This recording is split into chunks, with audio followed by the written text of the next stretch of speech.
Mensagem do dia 19 de junho de 2001. Toda a existência de Deus está em nós. Se estamos vivos, é por Ele. Sem Ele, nada poderia viver. Como também os filhos, sem os pais, não teriam como nascer. Então, tem que ter os pais para se ter os filhos. O mesmo processo foi comigo, Jesus. Se o Pai Eterno não existisse, como eu, Jesus, teria existido? Mas precisei ter também uma mãe, assim como o marido precisa de uma esposa, se quiser ter os seus filhos. É um relacionamento fraterno e cheio de amor. Pois como poderiam um homem e uma mulher vir a ter os seus filhos, os dois estando com ódio? Uma criança nasce pela aliança dos dois. Unirem-se para obterem seu primeiro fruto do ódio não podem, mas do amor sim. E o amor de onde veio? Respondam-me, incrédulos. Jamais conseguirão, porque em vós só existe desejo carnal. Já quem crê em mim, faz do seu lar um ninho cheio de amor. Então, nascem os filhos, crescem, e depois cada um procura sua parceira ou vice-versa. E seguem a lei que foi dada, o casamento, porque o que Deus une, jamais um homem pode separar. O casamento de homem com homem é um ato diabólico, vergonhoso, sujo e imundo. E o mesmo é de mulher com mulher. Ambos cairão no inferno. Como pode a ciência não enxergar isto? Para quem estuda, pode ver que não é possível ligar dois fios positivos para se obter energia ou dois negativos. Tudo para funcionar tem que ser estudado primeiro. Por exemplo, a nova tecnologia vem de uma invenção do homem. Por isso deixei. Agora, conhecer os mistérios, esse procedimento só é dado por alguém, e este sou eu, teu Criador. Vejam que tudo que está no céu e embaixo na terra, quem o criou não foi um homem comum, e sim eu. Assim como criei o primeiro homem e a primeira mulher. Mas os cientistas, a maioria vem dizendo que os homens vieram dos macacos. E os macacos, quem os criou? A cada espécie de animal dei o seu jeito de viver, e eles me entendem. Porém, o que está sendo mais difícil é só a raça humana. Esta assim é que mais me ofende, porque entre os animais não se vêem dois machos ou duas fêmeas procurarem ter seus filhotes. Mas o homem já passou dos limites, e pelo que vem fazendo é o fim desta era, pois jamais permitirei ter o mundo como o diabo quer. Tudo isto que vem ocorrendo é porque o diabo põe a sua marca, é na má administração, é nos atos conjugais, é na indisciplina, é na injustiça, é na miséria humana, é na sujeira, é na inveja e no ciúme. É isto que ele quer, achando-se que é um Deus. Seu Bento fala: Jesus querido, o Senhor poderia me dizer, se for possível, como é que o Senhor suporta ao ver tudo isto? É por causa da minha misericórdia. Tenho vocês como minhas primícias, mas se eu for arrancar esses intrusos antes do meu tempo, podem vir junto vocês também. Então, só farei isto quando chegar o momento certo. Aí sim vocês serão arrebatados. Com isto que vou fazer, nenhum dos filhos da luz será machucado. Jesus. A gente pode ver que desde quando Jesus esteve na terra, ele sempre falava das promessas dele, né? Das suas leis, mas ele não falava só sobre suas leis. Quando ele tinha, seus afazeres, no seu tempo, ele sempre andava com os pobres, com os necessitados. Ele sempre pedia a um ao outro, né? Dava o exemplo para nós ajudar aqueles que têm necessidade. Ele não só falava das leis deles e ali ficava parado ou se deitava e pronto. Não, Jesus fazia isso para dar o exemplo para nós. E um ponto aqui que Jesus manda um recado E nós também, de vez em quando, sempre temos que falar sobre esse assunto, porque as pessoas vão se acostumando com isso que está acontecendo, né? Infelizmente, tem pessoas que a gente conhece. Esse pedacinho aqui. O casamento de homem com homem é um ato diabólico, vergonhoso, sujo, imundo. E o mesmo é o de mulher com mulher. Ambos cairão no inferno. Então as pessoas que estão, tipo, passando um pano quente, como se diz, né? Ou fingindo que isso não está acontecendo, né? Com um da família, as pessoas sentem pena. Mas olha aqui, se a pessoa não corrigir, os dois vão para o inferno. É Jesus que está falando. Isso já está na Bíblia. Não é só as mensagens. Então muitas pessoas vão passando a mão na cabeça, né? De um, de outro. Mas o que eu posso fazer? Eu não posso julgar isso. Mas é Jesus que está falando. Não é nós que vamos julgar ou estamos julgando essas pessoas que estão fazendo isso. É Jesus que está alertando. Vão para o inferno essas pessoas. Não tem perdão, a não ser que se arrependam antes, né? Mas hoje nesse programa eu queria falar e mostrar para vocês uma situação que isso já vem levando a quase 4 anos, que a gente conhece aquela família de Pissarras, né? Dona Cida e sua filha, seu filho, a sua família, né? Com seus netos. Terça-feira eu estive lá e há alguns tempos atrás a irmã Carminha comentou comigo que ela teve que passar umas noites dormindo dentro da igrejinha.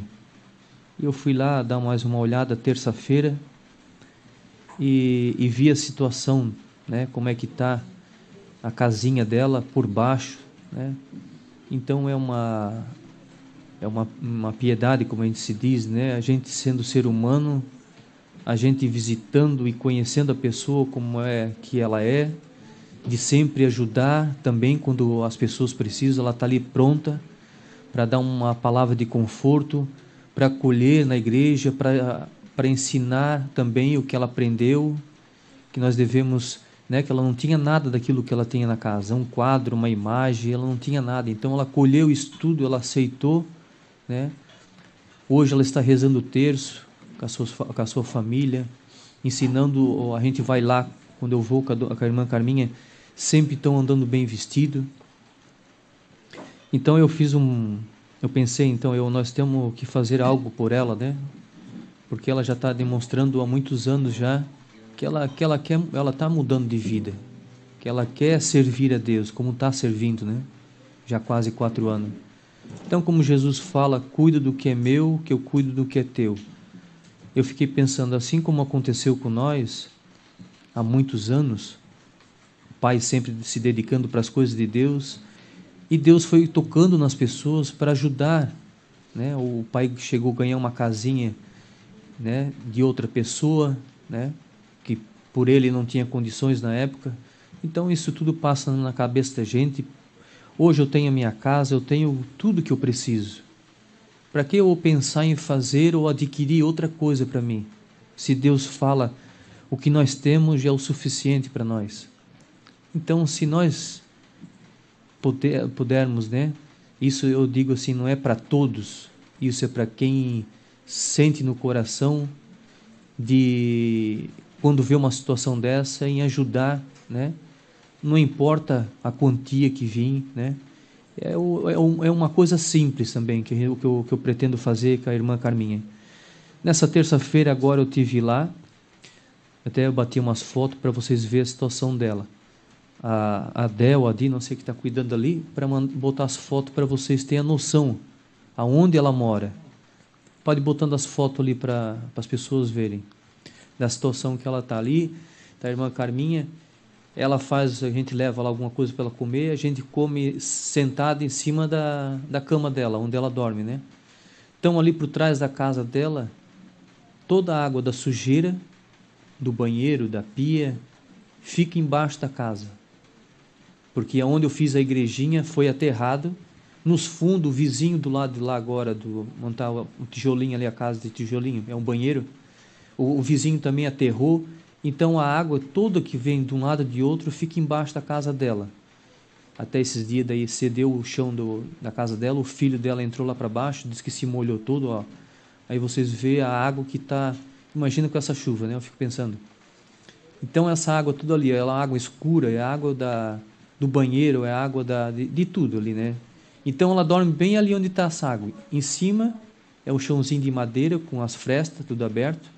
Então a cama dela fica em cima daquilo ali. Então é uma situação que a gente é um ser humano, né, de coração mole, coisa assim, a gente não consegue ver essa situação, né? A gente sempre todo mês ir lá visitar ela e não fazer algo por ela. Essa geladeira já foi uma doação também daqui, a gente levou lá para ela, que a geladeira era ferrugem puro. Essa porta que vocês estão vendo tem as aberturas do lado, que saiu daqui também, eu levei para lá, tá ali. Então essas aberturas vai servir para uma casinha de madeira que eu pretendo fazer. Então só está segura nessa foto aí agora. Então esse chãozinho da frente também mandei aterrar. Então abaixo da casinha de madeira que está esse buraco. Então não tem como aterrar aquilo ali. Então eu pretendo fazer essa meia aguinha aqui na frente, onde está essa telha amontoada que também já vai servir para a casinha. Então eu vou fazer a meia aguinha ali, nesse chão firme, seco. E aí a gente bota os móvelzinhos dela, do filho dela, para a casinha nova. E a gente desmancha aquilo que está atrás. E a gente aterra tudo aquilo que está lá atrás, para sair aquela lameira, aquela água lá podre, né? E é interessante que eu comentando aqui com o Alex, essas fotos que eu bati foi terça-feira. Eu fui lá para antecipar as coisas, né? Eu comprei tijolo de concreto, os ferros, e comprei os tubos para fazer a fossa. Que eles tudo ali que moram ali não tem fossa, corre o céu aberto assim, né? O esgoto. Então eu comprei a fossa e os tijolos e o ferro. E passei meu cartão. Fiquei pensando, as pessoas estão sempre ajudando, né? Isso aí depois entra. Interessante, eu comentando com o Alex, né, que Deus não dorme, né? E isso serve para todos. Aqueles que doam para um pobre é emprestar para Deus. Tem esse ditado, né? Quando eu cheguei no outro dia, terça-feira, o Alex, né, vem e dá um envelope que a pessoa lá a cidade lá, Porto União, né, mandaram para o Eugênio para entregar para mim para ajudar. Então é interessante isso, que o dinheiro que eu passei lá, o cartão dos tijolos, do ferro e do tubo, da fossa, é o dinheiro que na terça-feira, no outro dia, já mando pelo Eugênio o dinheiro que eu ajudei lá, né? Claro que eu sabia que isso de uma hora uma outra ia vir, mas não a gente pensar assim, mas se eu der, vai fazer falta para mim. Não, isso a gente já está acostumado. O pai já deu muitos exemplos, né? Como aquele exemplo que ele foi na farmácia e ajudou aquela pessoa que não tinha condições. O pai foi lá para pagar e já estava pago, né? Então, tantos outros exemplos. Então, não faz nem um pouquinho de falta quando a gente faz para um próximo, quando a pessoa não pode, não tem condições. E quanto mais uma pessoa que quer estar mudando de vida e ajudando também o próximo, né? Que ela vai ali, acolhe, ela diz que quando chega uma pessoa que precisa de um pacotinho de feijão, de um arroz, ela está ali guardado com ela, que a gente deixa tudo com ela, né? Então ela vai e dá para aquelas pessoas que estão precisando na hora ali, ela faz esse papel para nós. Então não deixa de ser o mínimo de nós tudo, né?